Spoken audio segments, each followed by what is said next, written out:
అవును, ఆమె సత్తా చాటింది. ఎవరు అవునన్నా కాదన్నా తాను సైతం అంటూ పొలిటికల్ వార్లో బరిలోకి దిగారు. పార్టీ లేదు, సిద్ధాంతం లేదు, అయినా సరే మున్సిపల్ పోరులో తన ఉనికిని చాటుకునే ప్రయత్నం చేశారు. ఇంతకు ఆమె రాజకీయ భవిష్యత్తుకు లోకల్ ఎలక్షన్స్ ఇంధనంగా మారాయా? తెలంగాణ మున్సిపల్ ఎన్నికల ఫలితాల్లో కల్వకుంట్ల కవిత పొలిటికల్ ఇంపాక్ట్ పరిమితంగానే ఉన్నా భవిష్యత్తులో మాత్రం పోటీ ఇవ్వగల సత్తా ఉందని నిరూపించుకున్నారు. కొత్త పార్టీపై క్లారిటీ లేకుండానే మున్సిపల్ బరిలోకి దిగి బోణీ కొట్టారు.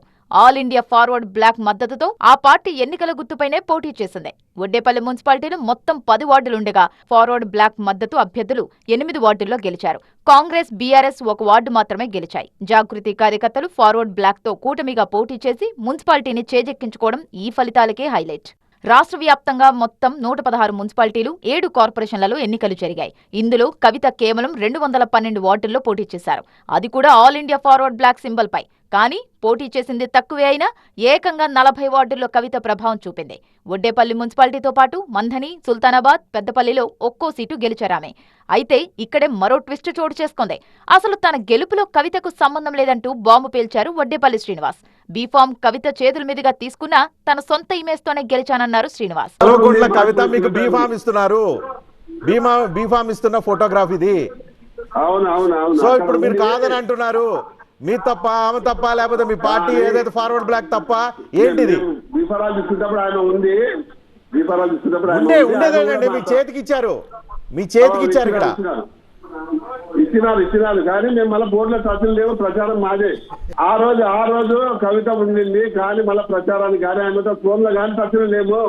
మరోవైపు కవిత ప్రభావం చూపిన స్థానాల్లో ఎక్కువ మంది బీఆర్ఎస్ రెబల్స్ పోటీ చేశారని, ఇందులో కవిత ఇంపాక్ట్ లేదంటున్నారు కారు పార్టీ నేతలు. లాస్ట్ మినిట్ లో అవకాశం రాకుండా కొందరు అటు ఇటు వెళ్లే వాళ్ళు ఉంటారు కాబట్టి అది ఒకటి వచ్చింది. ఒక మున్సిపాలిటీ వాళ్ళు గెలిచారు కానీ ఎవరిని ప్రభుత్వం వ్యతిరేకంగా వాళ్ళు గెలిచినారు అంటే ప్రభుత్వ వ్యతిరేకత చూడండి. అరే ఇది ఒక రికార్డు స్థాయిలో 2 సంవత్సరాల్లో ఒక ప్రభుత్వం ఇంత వ్యతిరేకతను తెచ్చుకున్నది. దీనివల్ల నష్టం జరిగింది? Absolutely not. మాకు ఒకటి అల్టిమేట్గా మేము ఒక ప్రధాన ప్రతిపక్షంగా మేము చూసేది ఏంది, ప్రభుత్వం మీద ఎంత వ్యతిరేకత ఉంది అనేది చూస్తాము.